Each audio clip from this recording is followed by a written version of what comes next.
So who are the men, and they are all men, who will lead the new government in Afghanistan? We turn to two experts who have tracked the Taliban for a long time. Ahmed Rashid is a journalist who has covered Afghanistan, Pakistan, and Central Asia for decades. His book, Taliban, Militant Islam, Oil and Fundamentalism in Central Asia, which came out in 2000, was the first one on the Taliban. And Douglas London had a 34-year career in the CIA's clandestine service, where he focused on Afghanistan, South and Central Asia, the Middle East, and elsewhere. He's the author of the new book, The Recruiter: Spying and the Lost Art of American Intelligence. Welcome to both of you, Mr. Rashid, Mr. London. Thank you very much. Ahmed Rashid, let me start with you. What does the naming of these individuals say to you about what the Taliban has in mind for the future of Afghanistan? Well, I think overall, I mean, they have not done anything what the Western countries have been asking for. It's not a diverse cabinet. It's a very solidly Taliban cabinet that they have chosen. The government has not taken on board any of the non-Taliban politicians in Afghanistan. They have chosen not to take any women into the cabinet for the time being.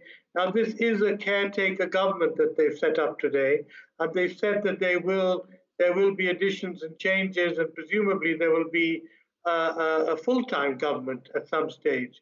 But at the moment, it looks that this is going to continue the hard line that we've seen so far, with beating up women demonstrators and not tolerating any kind of dissent. Is that what you see, Doug London, a hardline cabinet? And what do you see in terms of their attitude toward the West?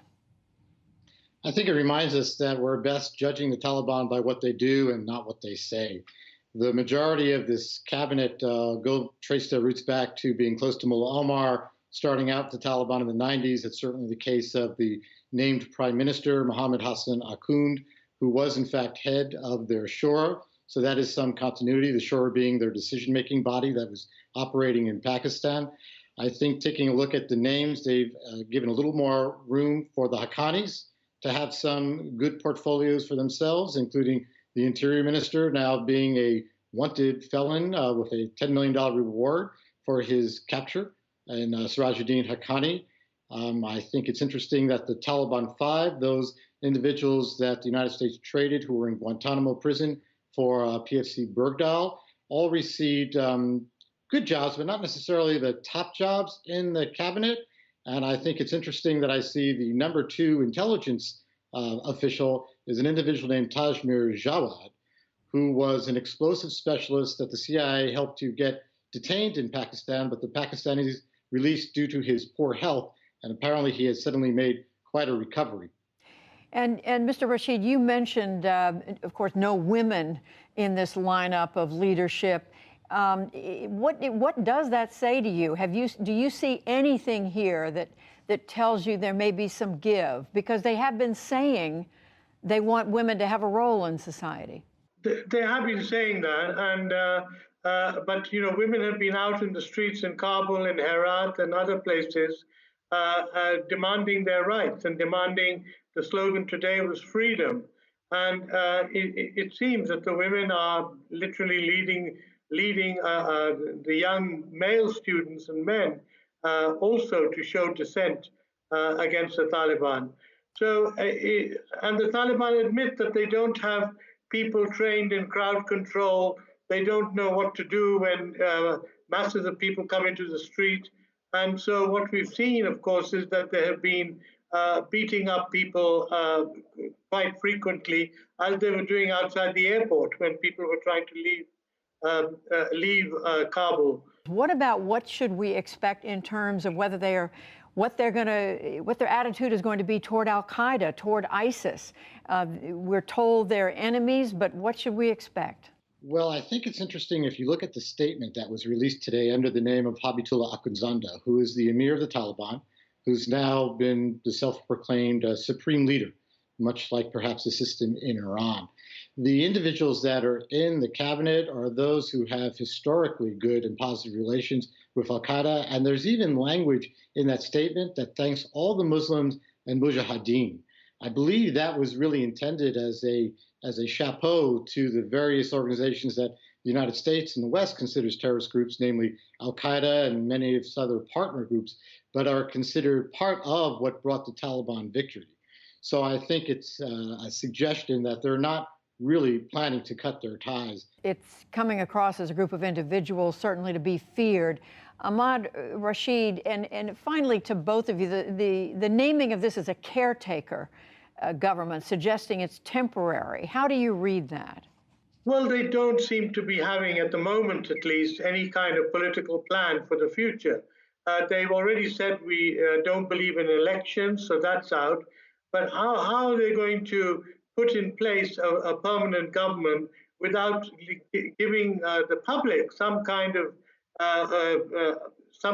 choice or some kind of ability to choose who they want?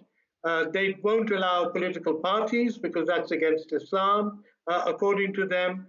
Their whole interpretation is going to be, I think, based on what we've seen, how we've seen Al Qaeda in the last few years and other organizations, where you have a top man who's endorsed by basically the Shura or the council. And there's very little choice left to the public or to people, and there's very little dissent either. And finally, to Doug London, we've been told that this new government is going to need desperately aid from the West. But do you see anything here that suggests that they are making any concessions at all that would put them in a better place in terms of receiving aid? There's some clues, I think, in Ahmadzandeh's statement, and I think it's also important to realize that he's still in charge and calling the shots, regardless of what the government composition is, despite the fact that Taliban does tend to have to rely on a lot of consensus.